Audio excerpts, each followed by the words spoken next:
Halo, Assalamualaikum warahmatullahi wabarakatuh. Kembali lagi di channelku Bidan Online.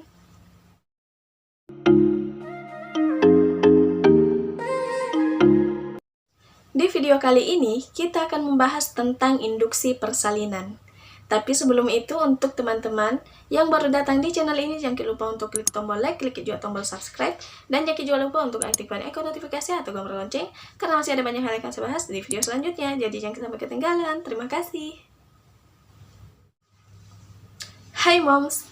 Nah, jadi di video ini kita akan membahas tentang induksi persalinan. Pastinya Moms pernah dengarkan kata induksi. Nah, biasanya ibu yang mendapatkan induksi persalinan itu adalah ibu dengan usia kehamilannya yang sudah lewat dari 41 minggu atau sudah memasuki 42 minggu, tapi belum ada kontraksi, belum ada tanda-tanda persalinan. Sementara di usia 42 minggu itu bayi harus segera dilahirkan. Karena kalau sudah lewat dari 42 minggu itu akan beresiko kepada bayi, akan membahayakan janin, akan membahayakan janin yang bisa saja resiko terbesarnya adalah janin tidak bisa diselamatkan. Karena plasenta tidak mampu lagi untuk memenuhi kebutuhan janin dalam rahim. Sehingga dokter akan menyarankan ibu untuk diinduksi saja. Karena sebelum langsung ke tahapan operasi, sebaiknya dilakukan dulu induksi. Kalau masih bisa normal, kenapa harus dioperasi kalau memang memungkinkan untuk bersalin secara normal? Apa itu induksi? Jadi, induksi itu adalah upaya menstimulasi atau merangsang otot rahim agar terjadi kontraksi. Bisa dibilang ini adalah kontraksi buatan, dengan tujuan agar ibu bisa melahirkan secara normal tanpa operasi. Sebenarnya bukan hanya ibu dengan usia kehamilan lewat bulan yang diinduksi, tapi ada beberapa situasi atau keadaan yang mengharuskan dilakukannya induksi pada ibu hamil. Misalnya saja ibu dengan kondisi KPD atau ketuban pecah dini, di mana janinnya itu harus segera dilahirkan, tapi karena tidak adanya kontraksi, maka ibunya harus diinduksi agar terjadi kontraksi buatan. Yang kedua adalah ibu dengan kondisi kesehatan yang memburuk. Misalnya saja ibu dengan hipertensi, di mana tekanan darahnya itu semakin tinggi, maka janinnya harus segera dilahirkan, karena kalau tidak itu akan membahayakan janin ataupun ibunya. Dan juga jika ada indikasi medis yang mengharuskan ibu itu harus diinduksi atau janinnya itu harus segera dilahirkan. Apakah induksi itu berbahaya?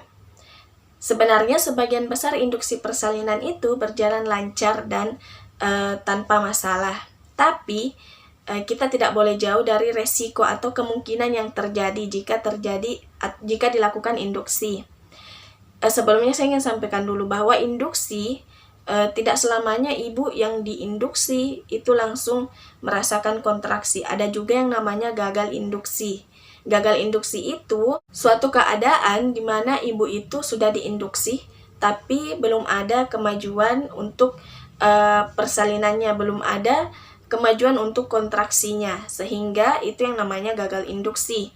Nah, kalau gagal induksi itu bagaimana? Jadi, kalau sudah gagal induksi berarti bisa dilakukan induksi kembali. Jadi 2 kali diinduksi. Kalau induksi yang keduanya itu biasanya akan berhasil, di mana ibu akan merasakan kontraksi dan akan kontraksinya itu akan meningkat sampai proses persalinan. Oke, kita kembali lagi. Tadi kan kita bahas tentang efek samping atau resiko atau kemungkinan yang terjadi jika dilakukan induksi. Jadi, kemungkinan atau resiko yang pertama itu DJJ rendah. DJJ itu artinya detak jantung janin. Bisa saja setelah dilakukan induksi, detak jantung janin itu akan menurun. Hal ini terjadi karena obat induksi yang diberikan kepada ibu itu menyebabkan kontraksinya itu terlalu kencang, sehingga pasokan oksigen ke janinnya itu rendah atau sedikit, sehingga itulah yang menyebabkan kenapa detak jantung janinnya itu menurun. Kemudian resiko yang kedua itu adalah robekan rahim. Tapi hal ini memang sangat jarang terjadi, tapi ini merupakan salah satu resikonya. Kemudian selanjutnya adalah yang tadi induksi gagal atau gagal induksi. Jadi biasanya kalau ibu dengan gagal induksi yang tadi saya sampaikan itu sebelumnya, jadi kalau misalnya sudah gagal induksi, kemudian diinduksi lagi tapi gagal lagi, tidak bisa, maka barulah dilakukan namanya operasi. Sebenarnya bukan hanya itu, ada beberapa juga resiko yang bisa ditimbulkan dari induksi persalinan. Tapi saya cukup sampaikan itu karena sebenarnya induksi persalinan itu ibu kan diawasi oleh bidan, diawasi oleh dokter. Jadi ibu-ibu yang merasa takut untuk diinduksi, untuk proses persalinannya sebaiknya jangan takut, jangan berpikir yang macam-macam, cukup positif thinking saja supaya proses persalinannya itu lancar. Jadi jangan takut untuk diinduksi. Dan iya, ada juga ibu-ibu yang saya dengar bahwa induksi itu sakitnya 2 kali lebih sakit daripada proses persalinan biasa yang kontraksinya itu alami, yang tanpa induksi. Nah, kalau misalnya rasa sakit, saya tidak tahu masalah sakitnya, tapi kalau misalnya sakitnya 2 kali lipat lebih sakit, tapi kan banyak juga ibu-ibu yang diinduksi dan bisa melahirkan secara normal, sehat. Jadi untuk tingkat rasa sakit itu sebenarnya berbeda-beda tiap orang.